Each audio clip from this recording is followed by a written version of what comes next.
be several hours worth of surveillance footage that the former president has in his hands, because as we know, when FBI agents arrived on the scene, they asked to turn the cameras off. We're told that it's pretty standard, not that unusual of an ask by sources inside the Justice Department, but they did make that request, and that is not something that was granted by the officials on the ground at Mar-a-Lago. And so now it is in the hands of the former president and his attorneys, this surveillance footage of what happened at Mar-a-Lago that day.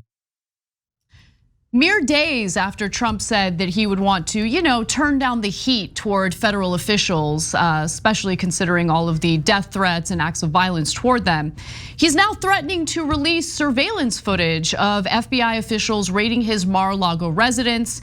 Now, of course, they were raiding his residence because he had taken home with him top secret and classified documents that are only supposed to be reviewed in secure government facilities. Some of those documents pertain to nuclear weapons and information about them, so you can understand the sensitivity of those documents. But nonetheless, the FBI officials asked him to turn off surveillance cameras. Of course, he didn't do it. At least that's what he's alleging. And now he is threatening to release the surveillance. Why is this a big deal? Well, just consider the threats that are already being targeted toward FBI officials, toward members of the DOJ, toward the federal judge who signed the warrant necessary to do the raid in the first place. The video would presumably show the faces of agents after the names of 2 of them already leaked, and Trump's temper tantrum unfortunately doesn't stop there. He also shared an article on his Truth Social page that basically refers to the FBI as the Fascist Bureau of Investigation, and he links to a piece that was written at spectator.org by former CNN contributor Jeffrey Lord, who eventually got fired because he's a terrible person. But nonetheless, he's again directing more hatred and violence toward the FBI through his threats, through his posts on Truth Social. This is who he is.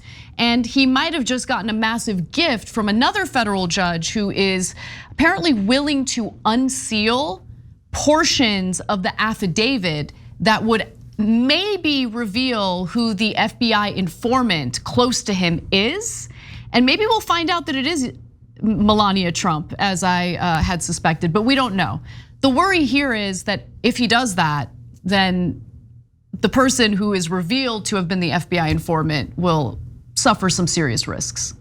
Yeah, all right, so let me tell you the potentially surprising upside of this news. Okay, so I'm actually a little bit excited about it. First of all, I don't think they should do it. I think revealing the video in the face of the FBI agents puts them in grave risk. Why? Because the right wing in this country is totally unhinged.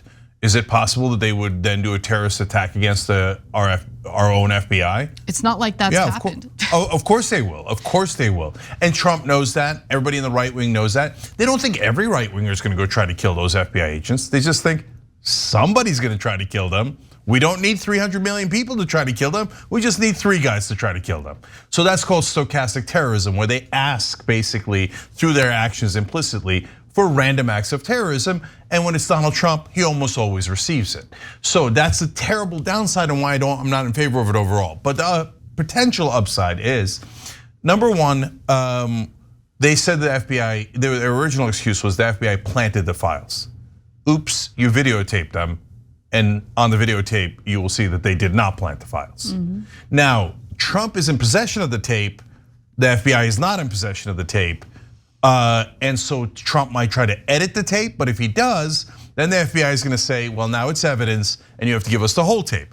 Knowing Trump, he'll probably destroy the tape, which is another significant to massive crime if any other person did it, okay? Or, of course, Trump can get away with it probably, and the CIA can get away with it, and that's about it, okay? So that sets them up for potentially either turning over the videotape, which could be very helpful, or destroying evidence, which could also be helpful.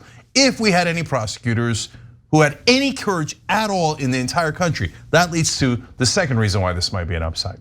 Well, if they release the faces, everybody at the FBI is going to be livid. And they work with the Department of Justice all the time. And they're gonna turn to the Department of Justice and say, if you're not gonna prosecute this son of a bitch after our lives are in danger for doing our job, we're gonna have massive goddamn problems. What are they gonna do?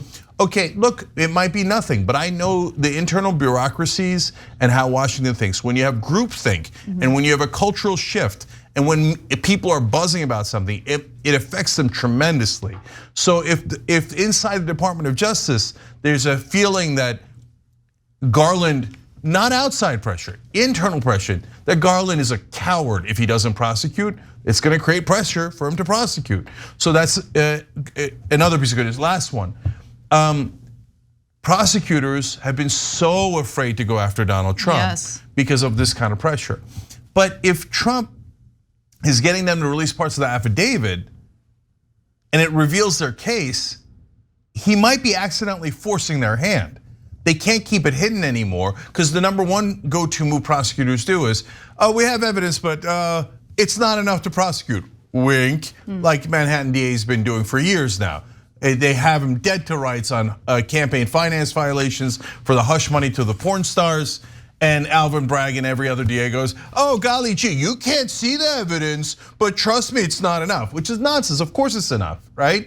We've seen it, we know what it is publicly. In this case, once the affidavit is revealed and we know what you were going for, it makes it way harder to backpedal and say, oh, we had secret evidence that we couldn't prosecute. No, now it'll be public. Okay, I see you. That's actually a really great point. All right, I went 1 out of 3 there. Yeah, and like, no, you made lots of good points, but that one is extremely good. Yeah, I think Trump is screwing up by forcing their hand. I mean, Trump screwed up by forcing their hand and like unsealing the warrant, right? Yeah, and also Trump screwed up by not giving the documents back. Dude, you already tried to sell them to wherever you tried to sell them to, or they already know, so now you can't go out and be like, hello, Saudi Arabia, I have some documents, they're gonna catch you. So why didn't you just give it back once they knew that you had it? He's too stupid, that's the answer. He was subpoenaed 2 months prior to the raid to return the documents. I mean, they did everything they could. They were incredibly patient. Let me just say, if you were facing any type of investigation involving treason, you would not be given 2 months to comply on anything. If you had our nuclear secrets in your basement, you'd be given about 2 goddamn seconds to comply. And if you didn't, you would be in not just massive trouble, your life would be in significant danger. Trump's like, la la la la la, oh, you guys know I have them. You guys know I'm an idiot and a crook who's trying to sell them. I'm not gonna give it back. I mean, look guys, forget the evil and immoral and illegal part of it. You idiot, if you gave it back, there's no way they could have prosecuted you. They already know you have them, you can't sell them anymore, you moron. He's like, no, I'm gonna keep it. I think I'm smarter than them and I'm just gonna secretly sell it. World's dumbest criminal. You know, will someone finally put him away, for God's sake? I just think it would be really helpful for him to surround himself with lawyers who just say yes to everything that he wants to do. You know, legal counsel that just nods their head and said, yes, Daddy Trump, yes, please do that, that's a great idea. Like anyone else would not surround themselves with lawyers who give them poor advice. But Donald Trump has done just that because he loves to be surrounded by yes men. And there is reporting to indicate that his lawyer lied to the DOJ about Trump's possession of these documents in the first place. I guarantee you Trump told him to lie. I guarantee, that's what he does like every time. Good little boy or girl, the lawyer did it. And of course the idiot Trump's like, no, tell them I don't have it. They'll never find it in the basement. Yeah, okay, good luck with that.